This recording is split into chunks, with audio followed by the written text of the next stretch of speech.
Сәлем достар, каналыма қош келдіңіздер. Бүгін сіздерге үй жағдайында өте дәмді лағманы рецептісімен бөлісетін боламын. Осы рецепт бойынша жасап көріңіздер, еш өкінбейсіздер, өзімнің жасап жүрген рецепттерімнің бірі. Видеоның соңына дейін қараңыздар, сіздермен Ариана. Ең алдымен қызып тұрған майымызға етімізді жақсылап қуырып аламыз. Бұл жерде мен етті жақсылап ұзын-ұзын етіп турап алдым. Өз қалауларыңыз бойынша кез келген көлемде, кез келген пішінде турасаңыздар болады. Етті өзінің суына жақсылап қуырып алған міндетті түрде. Бұл жерде мен ешқандай су қосқан жоқпын. Еттің өзінің суы шығып, өзінің суына жақсылап қуырып аламыз. Міндетті түрде бетін жауып қуырған жөн.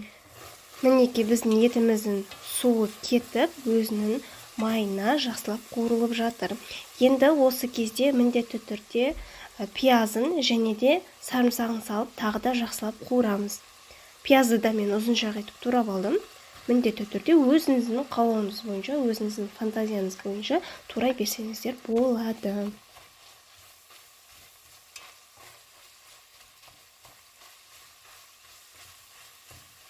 Етіміз бен пиязымызды жақсылап тұрып қуырып алдық.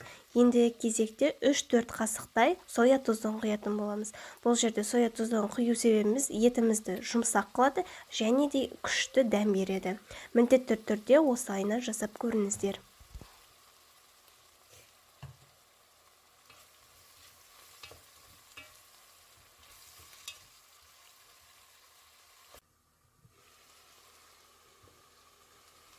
Енді кезекте дәміне қарай тұзымызды саламыз. Және де үстіне сәбіз, редкамызды салып, жақсылап қуырып аламыз.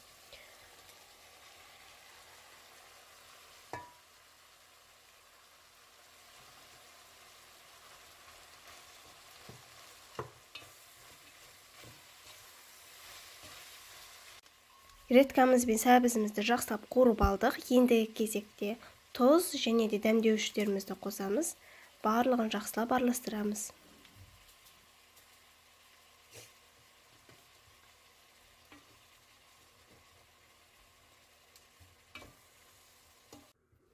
Барлығын жақсылап қуырып алдық. Енді кезекте үстіне қиярымызды салып, тағы да бір жақсылап араластырып қуырып аламыз. Бұл жерде қиярды қосу міндетті емес. Егер де қосам десеңіздер, қоссаңыздар да болады. Бұл сіздердің лағмандарыңызға өте дәмді, ерекше дәм береді.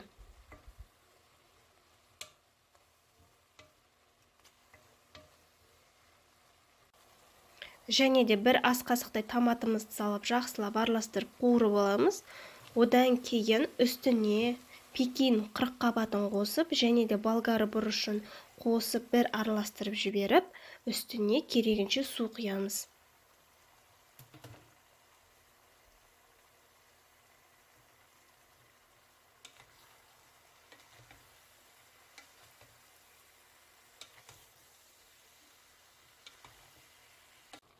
Лағманымыздың түрі деген өте әдемі болды. Бұл яғни лағманның подливі өте дәмді шығады. Осы рецепт бойынша жасап көрсеңіздер, егер де сіздер сулы қылып жегілеріңіз келсе, онда суын кішкене көп қоссаңыздар болады.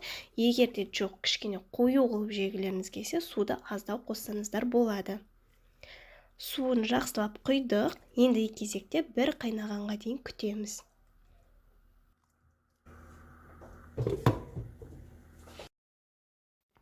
Мінекей бізде подливіміз қайнады. Өте дәмді болып пісіп жатыр. Міндетті түрде осы рецепт бойынша жасап көріңіздер. Өте дәмді, қайта-қайта жасай берулеріңіз келіп кетеді. Енді бір қайнағаннан кейін үстіне картошкамызды саламыз. Байқасаңыздар, мен барлық қосылған заттарын, барлығын үлкен-үлкен қылып, яғни ұзыншақ етіп турап шықтым. Немесе кубиктапта турасаңыздар болады. Барлығын біркелкі қылып турасаңыздар, өте әдемі болып көрінеді. Жақсылап бір араластырып жібердік. Енді картошкамыз піскенге дейін қақпағын жауып пісіріп аламыз. Картошкамыз піскеннен кейін бізде уже подливіміз дайын, өте дәмді болып шығады. Мінекей достар, біздің подливіміз дайын, картошкасы, еті барлығы пісіп шықты. Міндетті түрде осы подливті лағмандарыңызға жасап көріңіздер, өте дәмді болып шығады. Біздің лағманымыз дайын, міндетті түрде жасап көріңіздер. Және де лағманның қамырын қалай созу керек, қалай дайындау керек екенін менің каналымнан көре аласыздар. Сілтемесін осы видеоның астына қойып кетемін. Міндетті түрде жасап көріңіздер, еш өкінбейсіздер. Сіздермен болған Ариана. Міндетті түрде осы рецепт бойынша жасап көріңіздер. Лағмандарыңыз өте дәмді, сочный, мощный болады. Сіздермен болған Ариана. Менің каналыма тіркелуді, лайк басуды, пікір қалдыруды ұмытпаңыздар. Келесі кездескенше сау болыңыздар.